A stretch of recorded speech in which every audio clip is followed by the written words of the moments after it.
Salut! Eu sunt Gino de la Cel.ro, iar astăzi voi prezenta Diaxa Aura powered by Asus. Dar înainte de toate, nu uitați să vă abonați și să activați notificările pentru a fi la curent cu cele mai noi prezentări.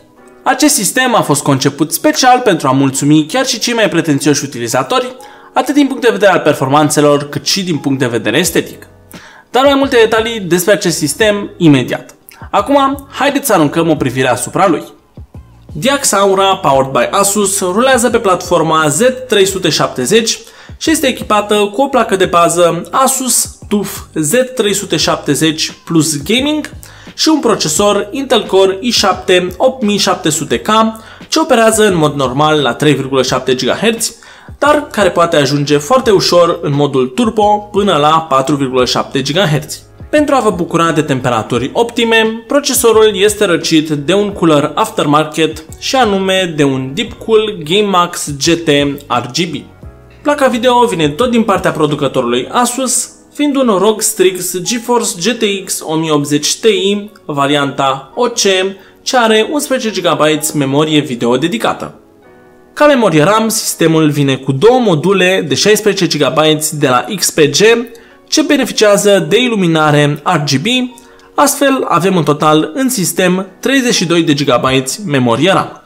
La capitolul stocare, sistemul vine cu un SSD NVMe pe slot M2 de la Samsung și anume modelul 970 EVO. Pe lângă acesta mai avem și un hard disk obișnuit de la Seagate și anume modelul Barracuda în varianta de 2 TB. Pentru a alimenta tot acest sistem, mai avem și o sursă Corsair TX850M, ce este o sursă modulară ce beneficiază de certificare 80 Plus Gold.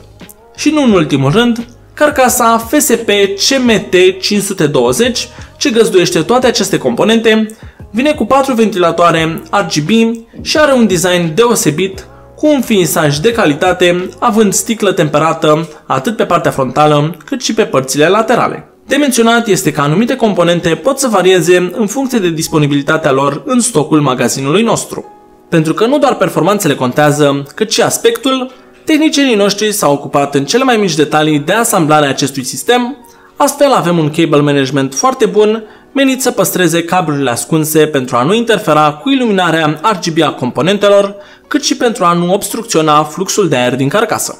Pe acest sistem am rulat câteva benchmark-uri pe care le veți vedea în minutele ce urmează. Diaxa Aura powered by Asus s-a descurcat excelent în testele sintetice și a reușit să scoată niște scoruri foarte bune, componentele din sistem fiind alese în așa fel încât să ofere utilizatorului performanțe de top, păstrând totuși un raport preț-performanță bun.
Pentru a ne face o părere mai bună despre acest sistem, am decis să testăm și unele dintre cele mai populare jocuri, și anume PlayerUnknown's Battlegrounds, Fortnite, Battlefield 1, Call of Duty World War II, de asemenea am mai testat și Counter-Strike Global Offensive, Overwatch și, nu în ultimul rând, GTA 5.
A church was sitting at the base of the path. Enemy troops had fortified it.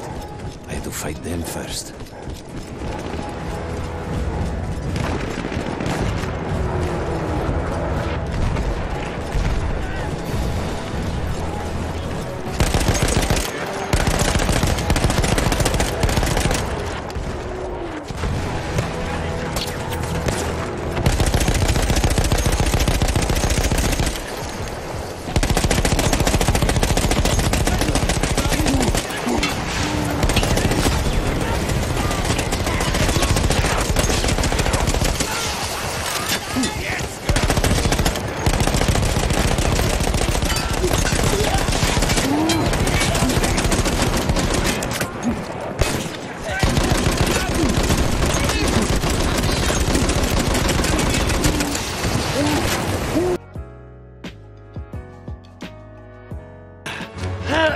We gotta take cover!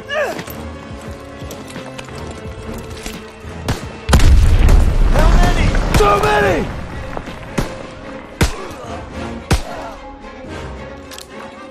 We're clear!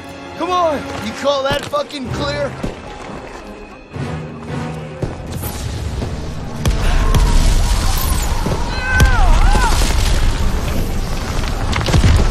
I'm losing too much blood! Hang in there!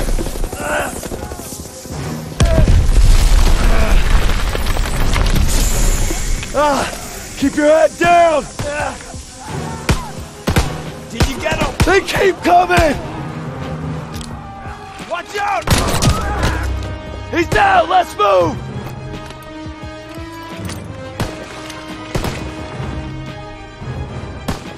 We gotta move! I got you! Fuck! We can get down here! I got you!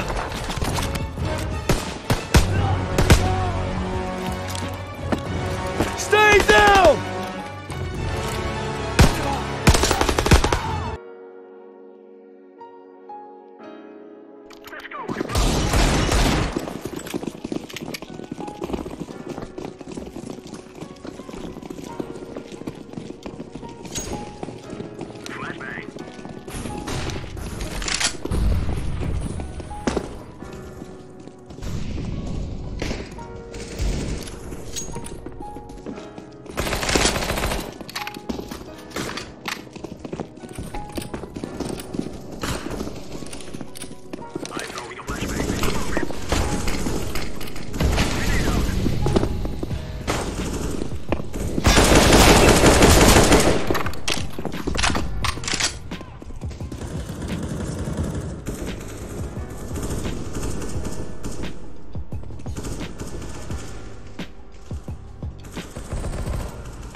Defend objective A.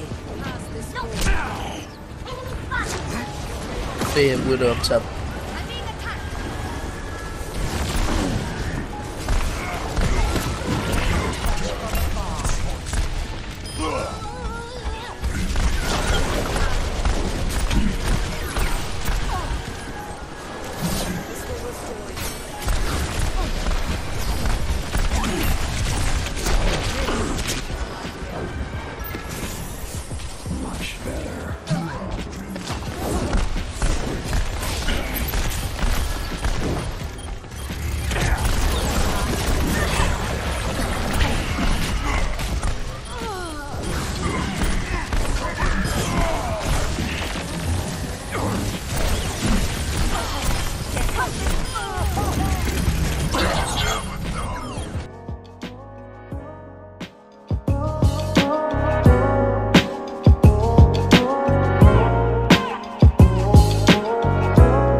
DIAX Aura este un sistem powered by Asus ce se adresează gamerilor entuziaști și utilizatorilor avansați, ce va face față cu brio la orice aruncat spre el. Și aici vorbim de aplicații, nu de pietre. Și datorită iluminării RGB și integrării Aura Sync a celor de la Asus, acest sistem nu doar că oferă performanțe de top, cât și arată spectaculos. Acestea fiind spuse, eu vă mulțumesc pentru atenția acordată și vă invit să verificați descrierea pentru mai multe informații și linkuri utile, precum și prețul actualizat. Eu am fost Gino și vă doresc o zi excelentă! La revedere!